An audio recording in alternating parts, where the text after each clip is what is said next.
recording the meeting, just started it. And so the meeting will be recorded and we will post the results of that recording online for you so that if you need to come back and observe it, or if you want to share it with somebody, you're more than welcome to do that. So with that, the attendees or the panelists that are online tonight include myself, Elizabeth Garvin from Clarion Associates. She'll introduce herself in just a moment. Leslie Ellis, the Community Development Director, is also online. And Frank Haug, our County Attorney, is online. Some other staff, Michael Whitley, I believe, and a few others might be online. Amy White, other staff members that are observing tonight's proceedings are also out there. So thanks again for joining. And I'm going to turn it over to Elizabeth Garvin for her presentation, and then we'll open it up for discussion. Thanks, Matt. Good evening, everybody. Thanks for joining us on this beautiful evening. It is always fun to spend a Thursday night talking about sign code. Glad to have some like-minded friends with us this evening. So as Matt said, I'm with Clarion Associates, and I'm an attorney and a planner. I am working with the county staff to take a look at the current sign code and see what we need to do to bring it into better alignment with the county's comprehensive plan and the first set of land use regulations that were adopted late last year. So I'm going to go through a presentation tonight. As Matt said, we're still deeply in the drafting phases of this project. So we still have some open questions that we're talking about. We've received some guidance from the Planning Commission and the Board of County Commissioners, and we're going to share with everybody tonight what we know and where we are. We'll tell you where we're going from there, and then we'll listen to what it is that you want to share with us about this draft code. So we are starting this evening with just a couple questions, and we're asking you to answer in the Q&A or in the comments if you choose to. We are curious about what brings you to the sign code open house. We just want to know what's on your mind, and so if you can answer with the number that aligns with what brought you here. So if you just wanted to know about what might be changing, that's number one. If you're thinking about installing or changing a sign, number two. If you want to know something about how signs are currently or will be regulated in a specific part of the county, such as the rural parts of the county or mountains and foothills or the kind of unique communities within the county, that's number three. Number four is if you want to know how the county currently or will be regulating a certain kind of sign. Tonight we'll be talking about, in particular, billboards, temporary signs, and electronic message signs. So that'll be part of our talk. And then finally, if you have a question or a comment to share, that's number five. And as Matt said, we'll take those at the end of the presentation. So give that just a second. If you are here for multiple reasons, you can pick more than one number. This is a slightly less than scientific survey. So just we want to know who's involved, because we're always curious about what brings people into this conversation. I'm going to move on. We have one more slide with participant questions, and this is more of a demographics question. So if you're able and interested, if you could tell us sort of how you fit in with Larimer County sign regulations. We've got 1 through 7. If you're a resident or a homeowner, that's 1. Business owner, 2. Again, you can pick multiples. If you're a sign owner, that's 3. If you are a resident, business owner, or sign owner in one of the partner municipalities, we are working to create overlapping sign regulations with the municipalities in and around the county. If you represent a sign company, that's 5. If you represent a property owner or a business or a sign business, that's 6. And if you just love attending public open house meetings, that's 7. And we completely respect you for that, because it's kind of how we spend our time too, right? So, okay, so that out of the way, we'll move on. Project team for the sign code update and for the phase 2 updates is the same project team that was privileged enough to work on the first round of updates with the county. So with Clary and Associates, Matt Goebel, me, Austin Flanagan, Gabby Hart, and Holly White. And in the county, we're working with Leslie Ellis and Matt Lafferty. And as Matt introduced, we also have Frank Hogue on the call with us tonight, county attorney. So let's keep going. Where's the clicker? Okay, so we have some goals for this project. This is not a tear it apart and redo it sign code update. It's a targeted update. So we've been asked to work on specific aspects of the code to make it work within the full land use code. Second goal is to clearly link the sign code to the purposes of the county comprehensive plan and county sign priorities. And we're doing that across the regulations and in the purpose and intent statements. This project is focused on balancing and aligning the sign code across the different county character areas. We'll spend a little more time on that in about the middle of the presentation. We've got a map to share, and that helps sort of explain what the character areas are and where they're located in the county. We're also balancing and aligning with the municipal partners, as I mentioned just a minute ago. We're certainly ensuring compliance with emerging legal parameters. And we're using this as an opportunity to clarify some technical and enforcement provisions.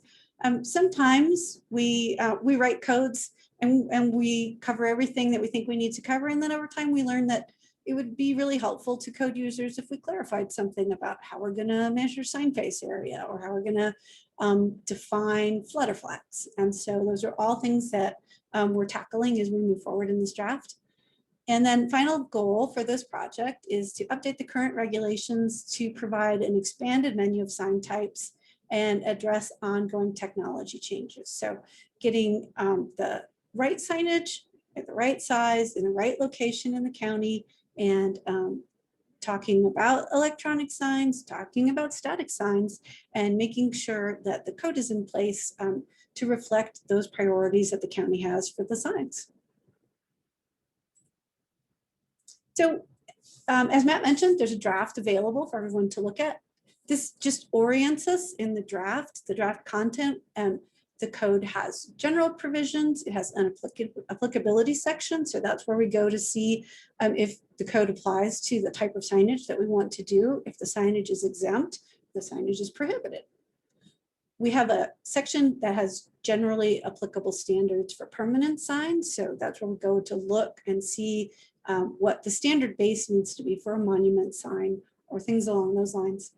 We have permanent sign regulations by character area. So that's where we say, well, if you have property that's located in a mixed center, here is the type and size of signage that you're allowed to have in that area.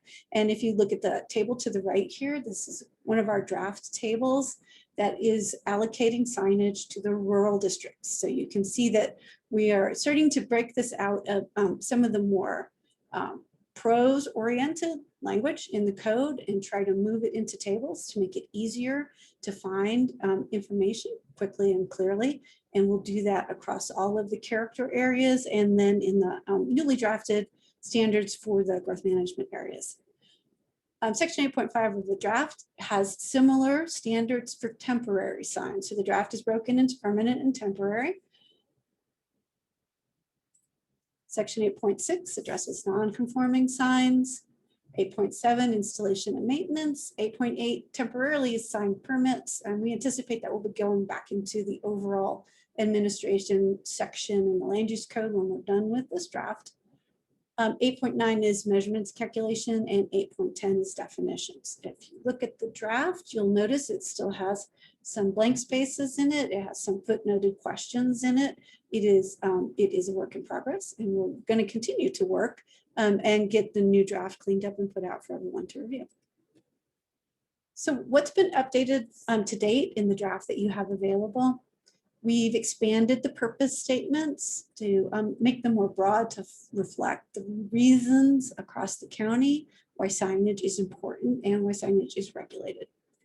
We have started the process of revising the content of the code to make it content neutral, as we are required to do by the United States Supreme Court. We have walked away from the on-premises, off-premises distinction, and instead we are thinking about just total amounts of signage that are available by use or by activity on the property. As I mentioned a minute ago, we collected a section that has generally applicable standards in it. We took the current sign standards and started moving those across the character area. So if you're familiar with the sign regulations in the county, you'll notice that we took the rural standards and applied them to the rural area. And we took the residential standards and broke them up into areas where there will be residential development. We have a few spaces in there where we'll be working towards some new signage to reflect some of the more detailed intensity and types of development that we think happen in certain parts of the county. So that'll be part of our drafting going forward. We've collected the temporary sign regulations. We've expanded the description of abandonment to help everybody see it similarly, to make that process of determining abandonment more clear and predictable. We've started updating the definitions, and we've started expanding the use of graphics. We expect to actually include more graphics before it's over with. When we're talking about sign regulations, we really want to make sure that everyone has the same image in their head. What's remained the same in the code? Lots of things actually remain the same. The exempt sign listing has remained the same. We've reorganized it slightly. The types of prohibited signs have remained the same, again, reorganized slightly. The sign permissions for rural and urban areas, like I discussed, have remained the same. So the same amount and types of signage, just now distributed across the character areas. Similarly, we haven't changed who gets how many temporary signs. That is in there the same way it is right now. We have made no changes to the non-conforming sign regulations, and we have only done some basic clarifications to the measurement and calculation requirements. So if any of those are your favorite sections and you're just truly relieved that they haven't changed, there you go. So we've identified some big topics that we started discussing with the Planning Commission and the Board of County Commissioners. And these are some things that staff and the consultant team really need guidance on from county leadership before we move forward into a new draft of the code. We had three kind of bigger topic open-ended questions.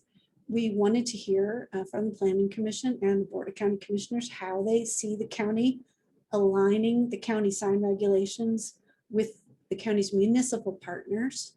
So that's at that growth manage area, expanding urban area interface. This is not across the entire county, but particularly with respect to permanent freestanding and attached signs and electronic message displays. And I'll give you all three questions and then we'll talk about the what they shared with us in response to this. It was a good conversation, and if you want to hear all of it, I'm fairly sure that that meeting was recorded and is available to you.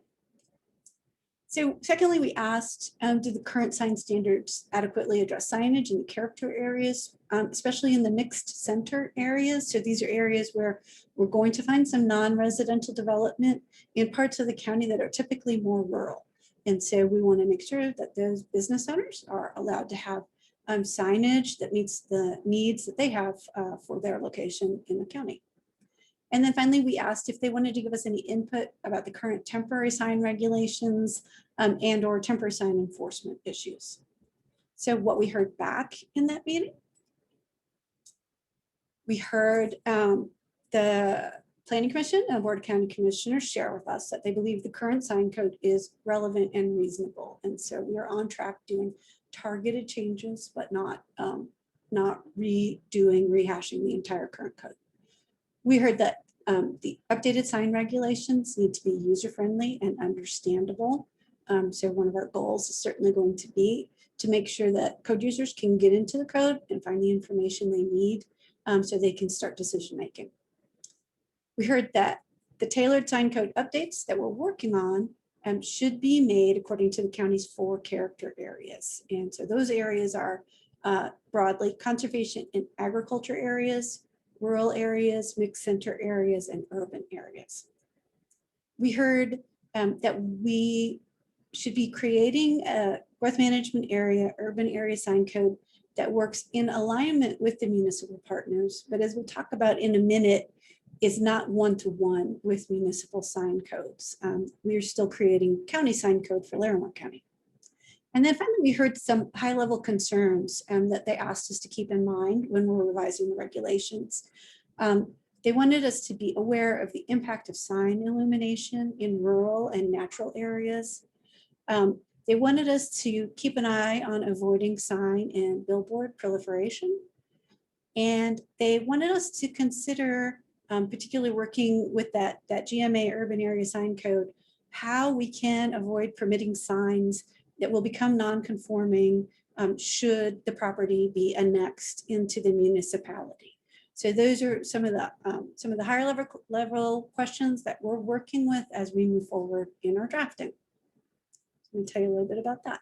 So we spent some time in that meeting thinking through what does it mean to align with the municipalities, because they're obviously different jurisdictions. They are their own government. Larimer County is its own government. So how do we set our guideposts for alignment? And we discussed that we want to establish key shared regulations, key shared sign regulations with the municipality, while simultaneously addressing issues that are relevant to the county. So we might find that there are places where we line up with municipal standards, and that might be in terms of sign size or sign height. But we might find that there are issues that are regulated by the municipalities that aren't as relevant to county regulation. And that could be issues to do with landscaping or sign design. And so those are things that we're going to talk about as we figure out how to best regulate within the growth management areas. We talked about the issue that we really want to keep signs conforming when they're moved from the county to a municipal government. We know there can be a lag time in there. We know that codes can change in that time. So keeping this as a goal, we're still working through the logistics of ensuring that property owners understand that they may start out in a place where they can get annexed and their sign will be conforming. But certainly there are circumstances where that might change. And so we're trying to figure out how to balance that. And then finally, remembering what I started this slide with is that we're creating a system for Larimer County code regulations. So we don't want to put the county in a situation where they are adopting and enforcing multiple municipal sign codes. We want to find a middle ground and find a path through there. Keep going. Go. Oops, skipped one. Okay, so our first alignment question that we're considering as we update the code and that we talk through with Planning Commission and Board of County Commissioners is the issue of aligning in the growth management areas for permanent freestanding and attached signs, more so for permanent freestanding signs, and then for electronic message display signs. So we took a look at the different municipal sign codes and spent more time in detail on this in that meeting with Planning Commission and Board of County Commissioners. And our summary really is that each municipal sign code reflects the preferences of that individual municipality. So the Fort Collins sign code is different than Tinmouth sign code, which is different from Estes Park sign code. And they are all different. There is not a standard way to regulate signs. There are certainly best practices, but each community has chosen those best practices and those sign regulations that they think reflect their community, which is good for them and a little more complex for the county. As we looked across the different sign codes, we recognize that the various municipal codes permit and prohibit different sign types. Some allow pole signs, some don't. Some prefer monument signs, some don't. Some allow roof signs, some don't, right? There are different amounts of total signage overall and by zone district allowed in each municipality. There are different restrictions on sign placement, on the structure or on the site. And there are different regulations for maximum area and height. So we point this out to say that it is going to take a little work to move forward in partnering with the municipalities, and the county will certainly be talking to the municipalities about this. But we expect that we'll have this information to move forward for more public comment and more detail in the next public draft of the regulations. And we'll talk about the timing on that moving forward. So we have an image on this slide that shows kind of one of the differences that we're working with. Some of the communities, some of the municipal codes within the county exempt window signs. And so the structure on the top, the On-Be Fitness, those signs covering all of the windows and doors wouldn't be regulated. Other communities within the county have a much smaller maximum sign size for window signs. So they could have a 25% of the window maximum. So these are some of the issues that we'll be kind of weighing and balancing as we move forward to create the county's regulations. One of the areas that we'll particularly be focusing on is billboards. You see across the top of this sign a really brief summary of how a handful of the municipal partners regulate billboards currently.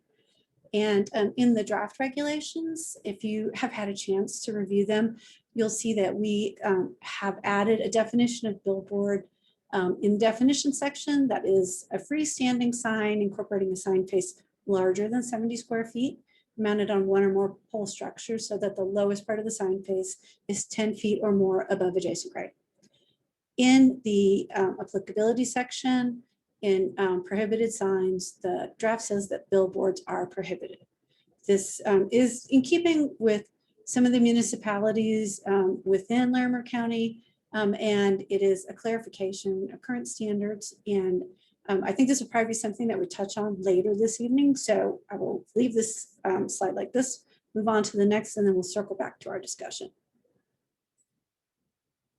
Other type of sign that we want to talk about the regulation process within the county is an electronic message display. And I'm going to call it electronic message display. I recognize that different people come to this sign with different feelings about what the name is. It used to be a digital billboard, digital display, can be electronic message center. We're talking about a sign that is capable of full electronic display. And so again, we spent a little time looking at comparison of the municipal partner communities. And this falls in that place that we touched on a minute ago. Different communities regulate this sign type differently. So if the county decides to allow electronic message displays in some form or fashion, particularly in the growth management areas, one of our jobs is going to be to figure out how we align with the cities or towns and how we create regulations that reflect that Larimer County, has the variety of character areas, and if electronic message displays are allowed, what would be the way to do that? So our instructions will come from the feedback that we got from Planning Commission and the Board of County Commissioners, which are to tailor the sign code updates to the 4 character areas. And we did hear specifically concerns about sign illumination in rural and natural areas. So that might mean that we come back with a recommendation that electronic message displays are not appropriate in rural or conservation and ag character areas, but there might be room for them in urban areas and possibly in mixed center areas. And that's going to come through more discussion, more internal discussion, more looking at the comprehensive plan and doing some more outreach to see what kind of feedback that we can get from some of the areas where these signs might be allowed going forward. So we will use our instructions from Planning Commission and Board of County Commissioners as we draft regulations that we then put back out for everyone to think about and talk about.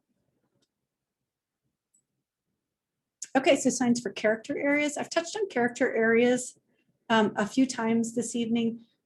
The county's comprehensive plan identifies a number of framework categories. And so you can see from the map here that we have mountain and foothill kind of in a beige color. We have rural areas in a light yellow color. There's an urban rural interface that's in an orangey yellow color, urban expansion areas. We have a handful of industrial areas in blue. We have some agriculture and ranching and a great deal of natural resource. And so as we were putting together the first updates to the land use code, we consolidated these framework categories into the 4 character areas. And I think if you look at the some of the information early on in the adoption memo for that code, it kind of explains how these come together. But basically they're grouped so that we will end up with sign standards for agriculture and conservation areas, We'll end up with sign standards for more rural areas. We'll end up with sign standards for mixed center areas, so rural areas that might have some more mixed uses in them. And then we'll end up with sign standards for urban and GMA areas. One of the things that we do want to focus on are those mixed center areas, and those are going to include some of the unique parts of the county, like Red Feather Lakes, might include some of the Estes Valley area.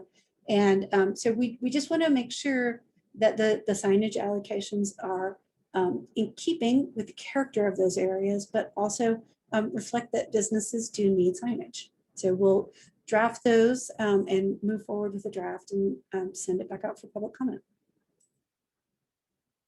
So within the character areas, we have some next steps in the draft. And if anybody wants to comment on this more theoretically tonight, we'd love to hear it. We will be drafting those updated urban GMA sign standards. We will also be thinking about the mixed center sign standards. And then we're going to take a broader look across some of the character areas to see if we have to maybe back them back out into their framework areas, because we might decide that thinking about signage in the mountain and foothills area is really not very much signage at all, as compared to maybe an agriculture and ranching area, which just on the whole might require a little more signage. So we're going to make sure that we have done our sort of signage slicing and dicing at the correct level. So just about last up, some standards for temporary signs. We've carried forward the current standards for temporary signs. We have changed them up somewhat. So if you are a temporary sign aficionado, this is where we've made a number of changes to make the code move to a more content neutral place. We are assessing some of the standards in there, making sure that we are moving in the right direction. We're certainly open for comments about temporary signs. We haven't really received a lot of instruction to make changes beyond necessary changes that we're making here. So if you have something you'd like to tell us this evening, we're certainly here to listen to it. And then finally, just wrapping up our next steps. So we have moved forward from drafting a code, doing an early questionnaire, doing our initial joint workshop with the Planning Commission and Board of County Commissioners. This evening, we've got a virtual public meeting going. We still have a draft of the code open online for public comment. So if anyone has missed that opportunity and you'd like to go back and take it, that'd be great. We will be finishing our drafting over the next couple of weeks and moving forward with a public draft of the sign code on April 12th. And again, that will be open for public discussion, and we will move that into public hearing and move through the adoption process. So that's all still in the future. We are at the point of drafting and sharing and listening. And I think I have spent a whole lot of time talking at everybody this evening. So unless Matt and Leslie or Frank tell me there's something else I want to cover as part of the presentation, I think I'll wrap up and start listening. Very good. Thank you, Elizabeth. That was a great presentation. We can unshare that if you want to now. So the rest of the meeting tonight is going to be about allowing all of you out there observing an opportunity to share your thoughts with us. On the lower part of your screen, there's a bunch of options, and one of them says raise hand. And what I would ask that you do is, as Ms. Waxman has already done, you raise your hand, and then I will take you in order and I will unmute you, and you'll be able to discuss your thoughts, and we'll answer any questions that you might have as we're going through that. So I can see everybody starting to do that now. So I'm going to go ahead and I'm going to ask that you try to keep your comments right around 5 minutes. There's not a whole bunch of us on this, but if we keep our thoughts to about 5 minutes, we should all get a good chance to speak. So with that, I just unmuted you, Ms. Waxman. You can now talk if you unmute yourself.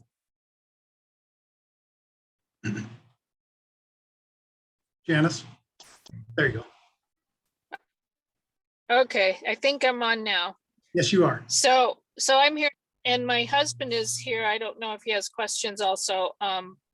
But real quickly, I'm on the Planning Advisory Committee for Red Feather Lakes, and the sign code has been an issue brought up multiple times over the past year. And I'm saddened that our committee only learned today at this afternoon's meeting of tonight's sign code meeting. So I would advise that in the future, the planning advisory committees around the county be advised of this type of meetings. Red Feather Lakes is very unique, and it's in your presentation even. Red Feather Lakes is not incorporated. We're not a town. We don't have any ability to control what is regulated as far as the sign code goes. Currently, those business owners can only advertise via the TODS program. And I would beg you to call the company that you have us use and see how long it takes you to get any kind of a response from this very small company that works out of a garage in Denver. It took us 18 months to get one of the signs that they put up on your county road 74E that was broken, to have that fixed. 18 months to reach out to them and get a response. So our business owners are very limited in what they can do because they are not in an incorporated community, and Red Feather Lakes is still struggling with how to advertise that we even have a business district. What we are looking for is one sign on the county road that says Red Feather Business District with an arrow pointing people where to go for that. So that's the wrap up of really of my concerns is how the Red Feather business owners can, as a unified business, advertise that we are there for the public. Any comments?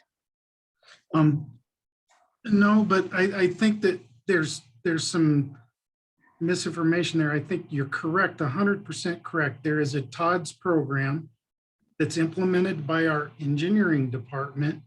It utilizes the same company to put up the TOD signs as CDOT does. So it allows signage in the right of way for wayfinding. So if there's a place like Red Feather Lakes, there's a potential for putting up wayfinding signs along a county road. And you have to apply for a permit through the engineering department and ultimately this company that works down in Denver. That's different than signage that you're allowed to put up as part of your business. That's controlled. That type of signage is allowed under the current sign code. And so if I owned a business, the Ace Hardware up there, I get a sign for the signage that I'm allowed on my property. The other signage is a totally different sign program that's not managed under this system. So what's broken with that, and I left you a message in the online chat, I think, Janice, is that me and you can get together and we can try to figure out how to create a message over to the engineering department about how we can actually cause some change with that system and see if there's ways to improve it as well.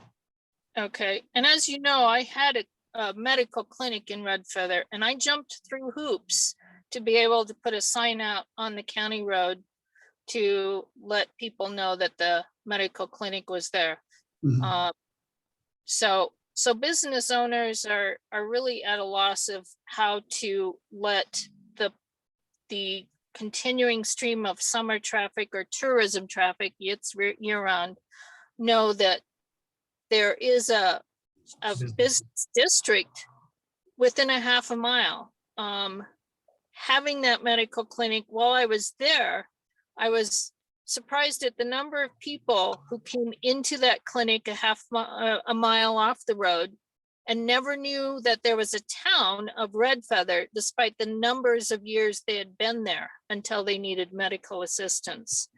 So Red Feather has some unique qualities. And again, we just simply want people to know there is a business district. Yep. the Todd sign program limits the number of businesses that can use a signpost and the number of signposts that can be put up. So for your awareness, when I went to get an application for the Todd sign, I went to the engineering department and they told me to go to the planning department for that. Then I went to the planning department and they told me to go to the engineering department. So even within your own offices, your staff is unaware of how the public, how the county residents can utilize any kind of sign program. So there needs to be some education within the engineering department as to how people can put a sign up. Or if they want a Todd sign, how they can do that. I don't want to take up everybody's time. This is a long issue. And Kafalis and is it Three With that were in attendance on the PAC meeting got a lot of the information that needs to be transmitted to your department. Thank you for that information. We'll make sure we look into it.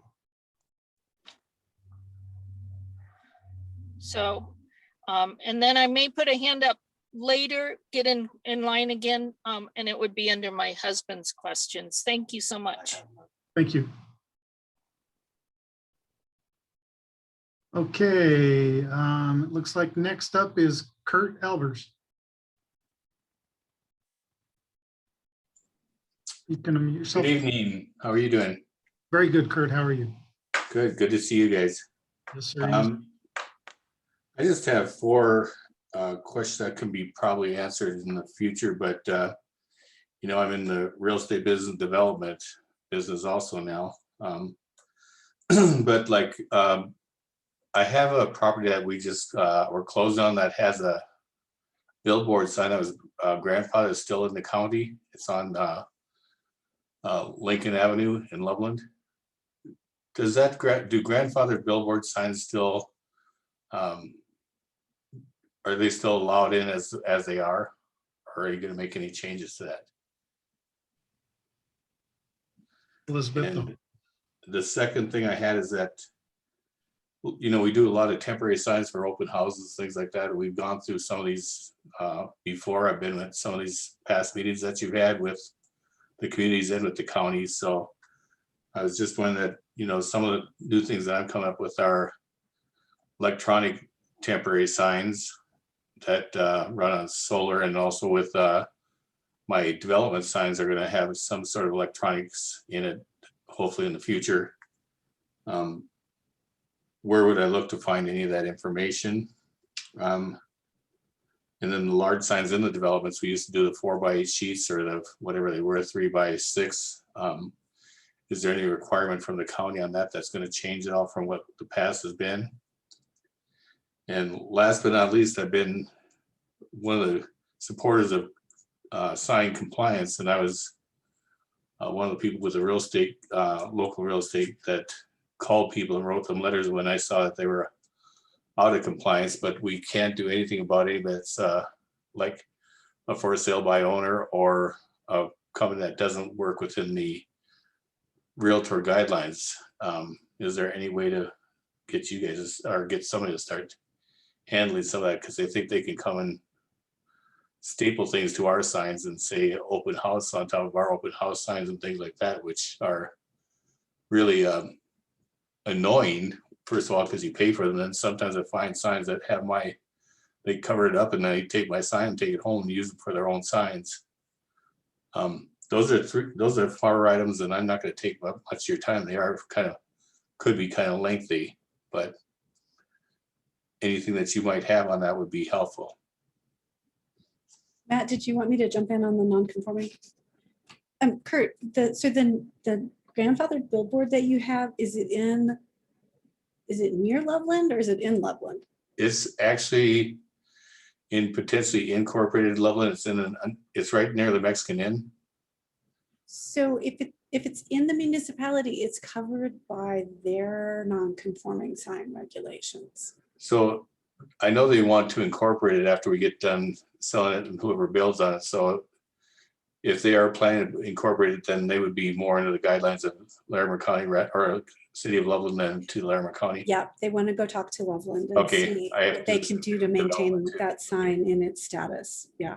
Yep, okay, that's Okay. understandable. Yeah, so the temporary signs for open houses, you mentioned that you want to use perhaps electronic signs running on solar. And you're ahead of us at the moment. That's a conversation that's still coming up because we know there are lots of different sign types like that out there, and the current regulations don't address that.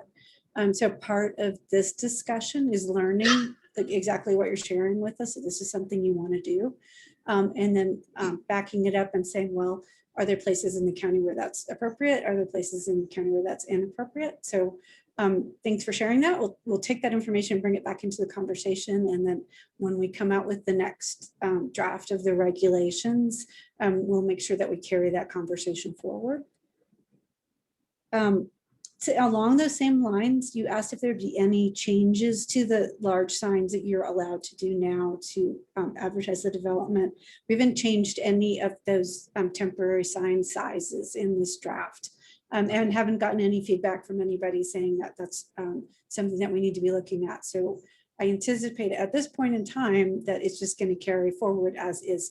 You might need to read it a little more closely because we may have changed the name on it. That's one of the things that we are working on doing, is making everything more content neutral. But you should find that once you get yourself to the right sign type, that it should be what you were using before these changes took place. And then the sign,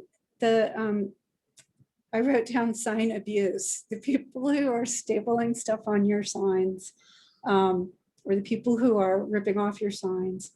We have been having a conversation about enforcement. And I know that county staff members know that there are some sort of perpetual enforcement questions that cause people headaches. And that's one area that we still internally need to really shine a light on in the draft and take it forward. So similar to the temporary electronic signs, I'm going to add your comment about the evildoers with temporary signs to our conversation, and come back with some thoughts about enforcement. I appreciate that you're doing some private enforcement, and that you've got just people who won't listen to you. And so let's see where that goes within the overall sign code update. Well, I was asked by the board, because I'm on the grievance committee, to take care of what we control. So it's pretty easy when I call them up and saying you're out of compliance. And if I see it up there tomorrow or the next day, I'm going to pick it up and I'm going to take it back to your office and drop it off. And that's just part of my, that's something that I've been given the authority to do. The other items that are there, if you need any assistance or anything, if you ever want to ask me to join you on any of that, I would be more than willing. Like you probably already know that I'm always willing to jump in. And if you want me to come up with any of the things that come to my mind, I'll be happy to help you out. Very good. Thank you, Kurt. All right, I see that there's one more hand up, so it looks like some people dropped off their hands. So if you're wanting to speak, put them back up. Next is Steve Cecil. You're welcome to unmute yourself and speak now. Can you hear me? Yes, sir. Yes, Elizabeth, that was a very detailed presentation. Thank you so much. And Matt, thank you for giving us the information well in advance. I appreciate that as well. So we've had time to review it. I just have two questions really, and I think it'll be quick. So billboard's definition now is 70 square feet or larger, and then 10 feet above the ground, or I can't exactly remember. I don't have it right in front of me, but just to make sure I'm understanding. So if there's a sign face 69 square feet or smaller, any ad can be populated on that sign face. Is that correct?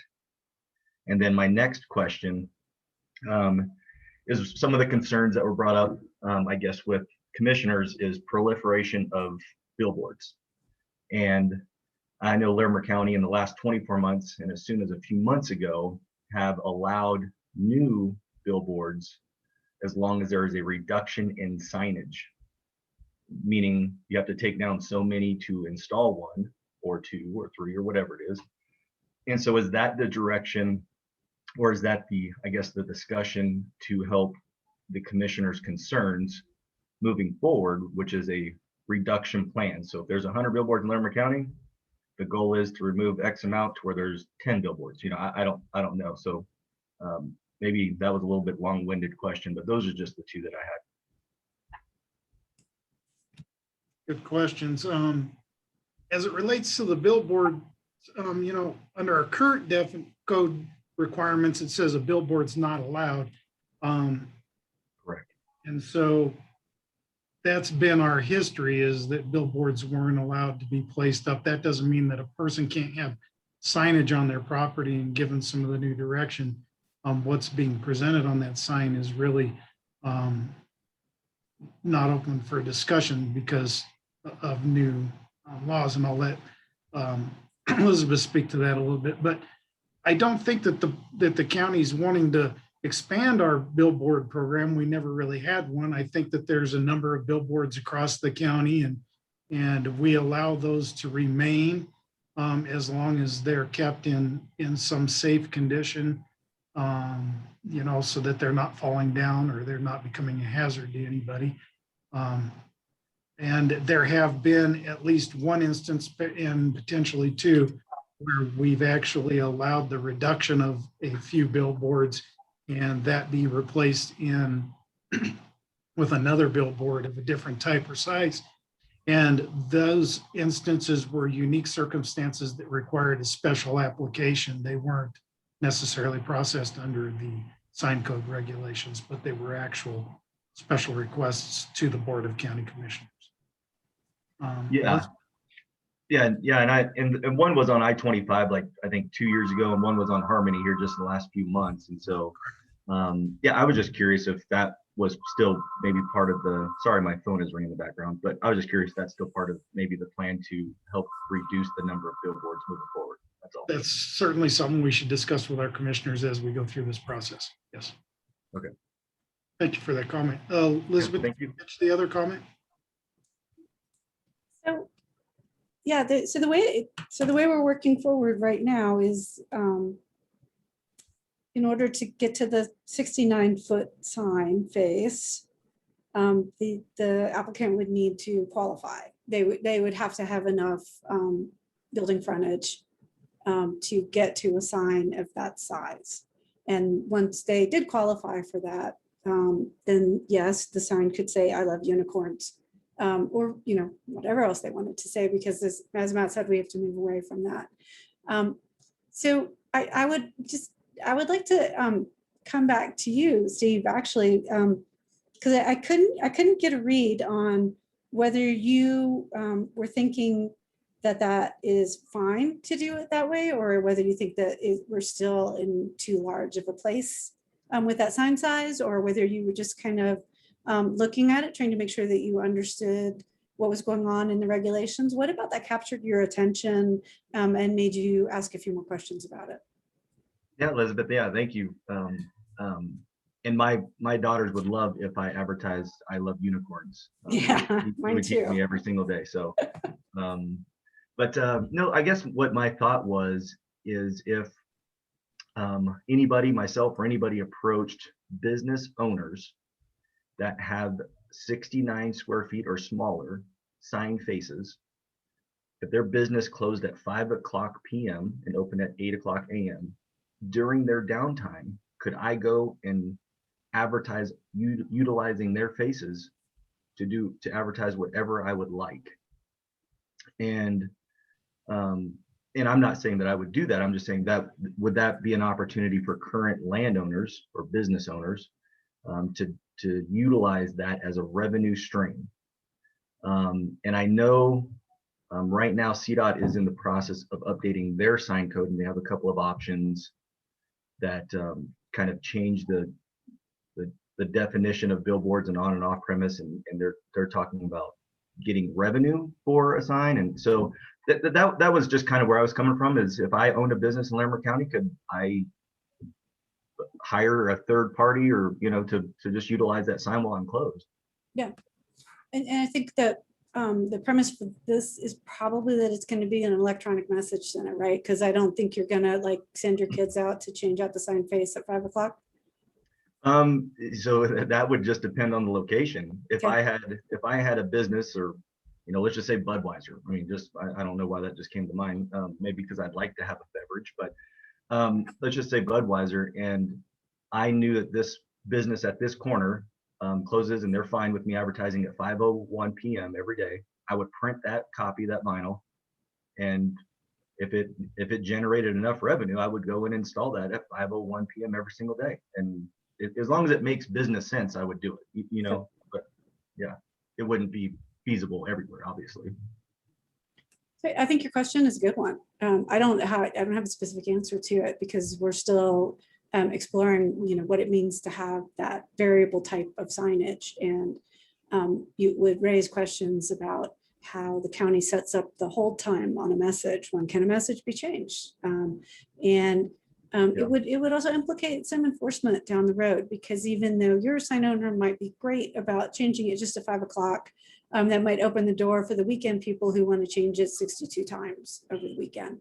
Sure. So I think you're raising really good questions, and I will make sure, working with Matt, we'll make sure that we feed them back into the discussion process, and that when we bring forward a draft, we'll recognize that these were some of the things that we were trying to understand in putting the draft forward. Okay, yeah, thank you. Thank you. Thank you. All right, James Charpentier, you are now allowed to unmute and talk.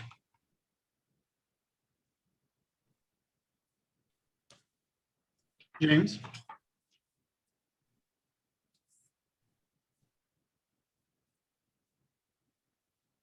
We're not hearing you yet, James. You might have to unmute to talk.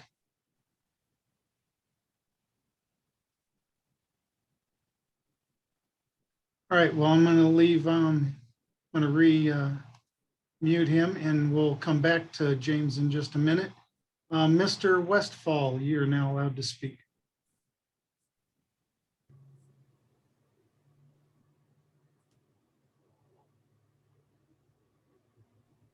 I'm not hearing you at this moment. I see that you unmuted, but I'm not hearing you.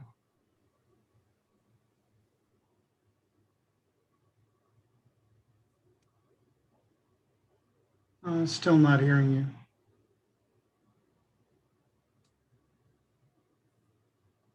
Mr. Westfall, it may be best if I'm gonna mute you again. It may be best if you sign off and then sign back on, and maybe it will allow you to unmute yourself and talk.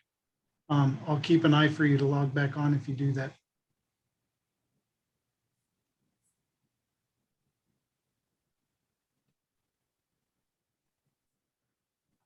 Mr. Charpentier?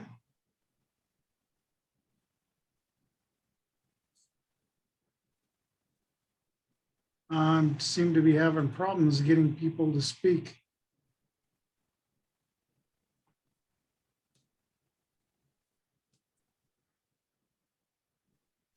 I'll look for him to come back on and share thoughts.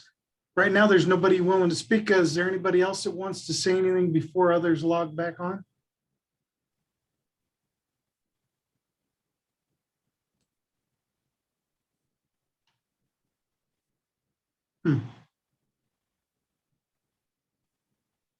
Okay, I don't see anybody raising their hand. I'm waiting to see if a couple other people were going to log back on. I know that it looks like we've just lost 3 or 4 of our attendees. Hopefully they can find their way back on.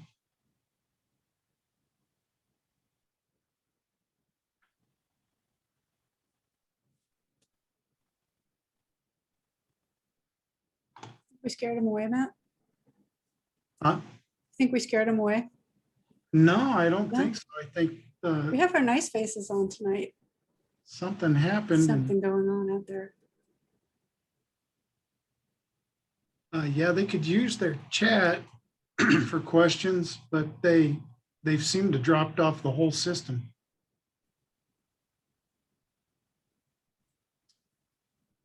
Mr. Cecil, you can now talk. Yeah, sorry, I forgot to mention this. I was just looking through my notes, but Elizabeth or Matt, if you all, I'd be happy to share share some ideas on a definition of a billboard that has been used. And I know that Matt, in the currently and in the past, billboards have not been allowed, and so I'm not suggesting changing that. I think that there could be a definition that could be not size oriented and still accomplish the same thing that you all have been using for many years. That'd be great, Mr. Cecil, if you want to go ahead and you can email me that and I'll forward it on to Elizabeth and we'll make sure that we have that. So I'm Okay. at mlafferty@larimer.org. Feel free to. Yeah. Okay. I think I have your email. Okay, thank you. Thanks. Is there anybody else that wants to speak? I don't see that anybody else re-logged on. I know that some of them, one gentleman said he had to leave for another meeting. I don't see anybody else. Mr. Wes Westfall, you are now allowed to speak. Can you hear me this time? Yep. Yes, sir, I can. Two questions for you. A common sign in the county and in the cities is a 4x4 foot commercial real estate sign. Those are typically not requiring a permit, but I don't see those addressed in the code. All right, we'll make sure. Elizabeth, do you have a? Yeah, they should have been moved to the temporary section and they should be there like that. They may have been renamed in our renaming process to get to content neutrality. But I will double check that it's still in there because it should not have gone away. Okay. In general provisions, section F, there's some language about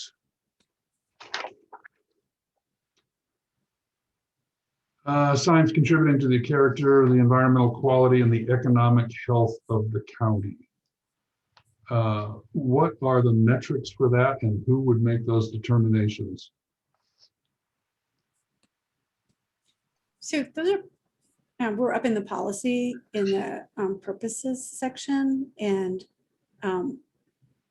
typically in the purposes section, we aren't in a place of ascribing specific metrics to whether a sign should be approved or not approved, but we're instead establishing a series of priorities and policies that the county wants to see reflected in the sign regulations.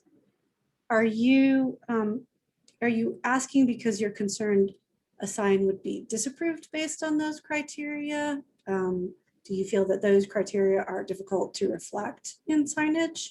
What is it about that caught your attention? If I design a sign and submit it, is someone going to reject that submission because they say it doesn't reflect the economic health of it doesn't add to the economic health of the county, or doesn't reflect environmental quality that they want? It's a very subjective bit of language in here, and I'm just not sure how do I work with that? Yeah, I think that's a good question, because when we do policy for signage, we're attempting to meet a number of different aspects of the regulation. When a court goes back and looks at sign code policy, they're looking to see that the community acted in keeping with the things that they wanted to promote and prioritize. But you may be coming in with a sign application that meets the specific criteria of the code, and where it would be inappropriate to turn down your sign because it didn't meet that particular policy statement. So I think that what we can do right now, based on your comment and your concern, is go back into the regulations and give some thought about how we differentiate something that is a sign that meets the code that goes through administrative approval versus the fact that the county has a number of policies that they want to support, and those policies are reflected in the regulations as they get drafted. So I think there's an opportunity to clarify there.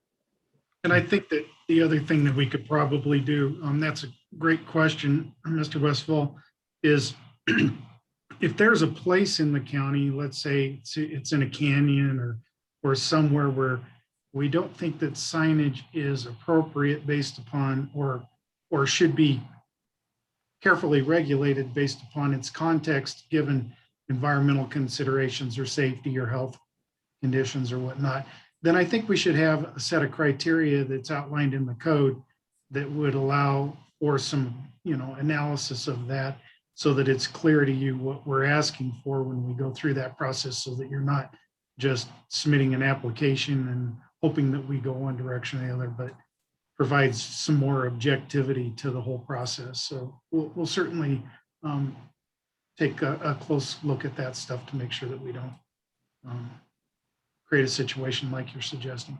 Yeah, I think I and my customers would prefer a more clear target. Thank you. The question I have is pole signs, according to the code, are measured, area of a pole sign is measured by 4 lines. However, most other signs are measured, area is measured by 8 lines. Why the difference there? Why would we not measure the outline of a pole sign the same as we do a wall sign? And I think that's current code carried forward, and that's something. Yeah, the current code Yeah.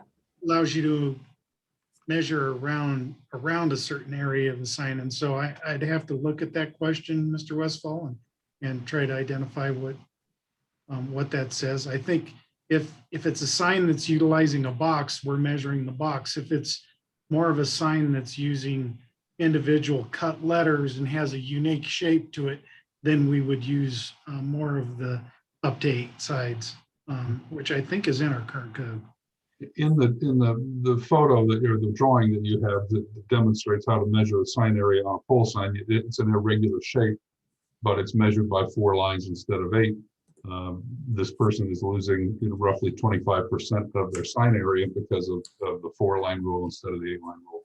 Okay, all right, yeah, we'll look at that and make sure, we don't want to dismiss anybody's sign allowances by over calculating something that's not there. So we've got your point, and we'll take a look at it as soon as we get into that. Okay, and then the last thing I was going to ask is electronic message centers. I've got people interested in those that are currently in the county, and everyone's holding to wait. So I just want to be able to give them some idea of when a decision will be made. Can you give me any kind of a timeline for that? Well, we'll take the comments that we received here tonight, and we're going to have a little bit more conversation with our staff and our consultants on these issues, maybe get some clarity from the commissioners if we need some from them, and then we'll build that into our next draft when we put that out. And then later in April is when we will be having public hearings on it, and that's when we would expect that, if those changes didn't reflect what you or your constituents believe it should reflect, then you'd be able to attend those public hearings and voice your concerns and see if there can be modifications at that point. Great, thank you. Yes, sir. Thank you. James Carpentier, you are back. Hopefully we can hear you this time. Yeah, is this a little better? Yes, sir. It's much better. Oh, great. You just kind of went away. I don't know what happened, but thanks for that presentation, Elizabeth, and nice to meet you, Matt. We've got a number of comments, and I don't want to go over all of them right here because we can certainly get them to you in writing. But some of the larger ones, I just would like to cover them at this time. How's that sound? Let's see. Yeah, we would strongly recommend to allow electronic message centers with reasonable restrictions for area brightness, hold times, and every operational standard, automatic dimming, etc. We think that flexibility in messaging is really, really important now and critical because, as everyone knows, times have been changing a little bit, and it does support really not only local businesses, but if it's allowed, for other entities too, churches, nonprofits. So it's a really good, effective way to communicate, and it can be reasonably regulated to fit in a lot of districts. based upon, allowable area and operational standards, et cetera. Another thing too, we would suggest that the allowance for ground and wall signs be in discrete sections versus right now it's combined for some reason. I would say that a better approach to have more assurances on the end result that it's going to be effective, visible and viewable and work is to have a reasonable ratio established, say, for ground signs. And it should be based not on square footage. I think it's based on square footage, right? It should be really based on things to be looked at like right of way, speed limits, things like that, because that's really what affects the visibility and legibility of signs. And for wall signs, we would suggest that a reasonable ratio be established for wall signs separately and discreetly, such as, 1.5 or 2 square feet per linear foot of building frontage. And then you're assured of having that wall sign be in ratio with that building versus the square footage. There's no relationship to the where that sign is located.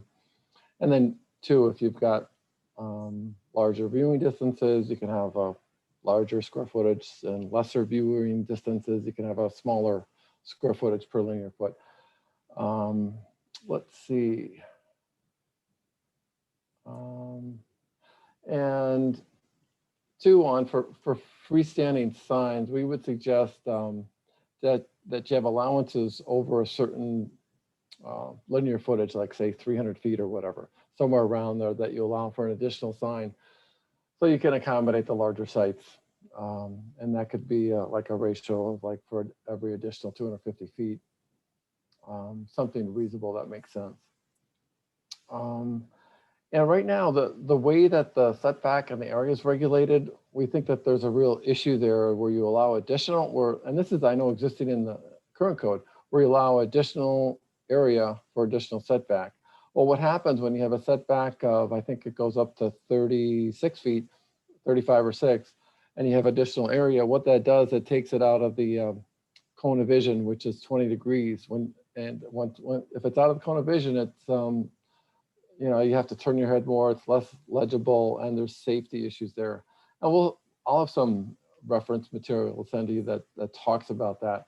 In fact, we would suggest that the setbacks be much less, much closer to the right of way, because when you're set back from the right of way and you got that other additional setback, you're quite a ways off from the traveled pathway where the vehicles are going.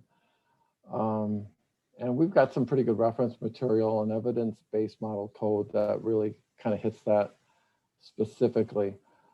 So we would say that, the types of sign sizes that are suggested really should be at the higher end with a decreased, lesser setback to have some reasonable type of visibility and legibility. And it's pretty much a safety issue and just functionality. There's a number of other, there's a fair amount of what we would consider speaker-based or content regulation there too that really needs to be looked at closely. And I know you're trying to hit on that, but that certainly seems to be an issue scattered throughout the code too. With that, I don't want to talk a lot longer because I know you don't want to have, you want to limit to 5 minutes. I could probably go on for another 10 or 15 minutes, but I don't want to do that. So we'll send you a number of specific comments that are much more detailed and suggestions, and happy to, that deadline is for written comments March 31st, right? I believe. Okay. On this version of the draft. Great. I appreciate the opportunity to speak. There's a number of other comments, but I don't want to drill down too far because it'll get kind of boring. It's much better in a written type of document. So. And I appreciate that, James. James, who are you with? Oh, I'm sorry. I should have said I'm with representing the Colorado Sign Association, so the manufacturers throughout the state. And I know there's some located, in Fort Collins and wherever, and International Sign Association. So we're all about signs, and my background is I'm a city planner for 25 years, been in the sign industry and sign legislation, particular for the last 10 years. So I kind of have both sides of the fence. Okay, good. Well, thanks for sharing your thoughts, and by all means, give us your comments, and just like anybody else online tonight, we'll consider those as we go through the rest of our drafting on these. Much appreciated. Thank you. Thank you, James. Elizabeth, I don't have anybody else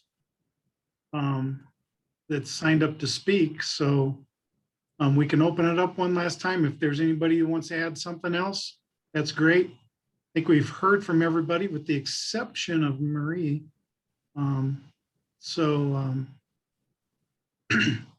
I hope that everybody uses this opportunity to take what this rough draft that we put out and to make as many comments as you can and get those to us so that we can make a good shot at a second draft, and hopefully that can become something that we can all agree upon as we go through the public hearing process.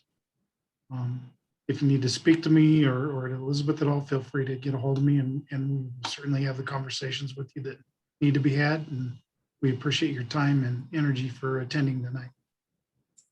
Elizabeth, is there anything else that you would like to add to this meeting? No, I think you said it all for me. I just really appreciate the time that everyone has put in and the thoughtfulness of the comments. It all helps us move this forward. So thank you all. Okay. Well, with that, I think not seeing any more hands pop up, we'll go ahead and close out this meeting, and thank you again for attending, and you have a great evening. Thanks. Night, everybody. Night. Good night. Thank you. Thank you. Thank you. Thank you. Hey, Frank. Thank you so much, Elizabeth. We'll see you later. Good night, Michael.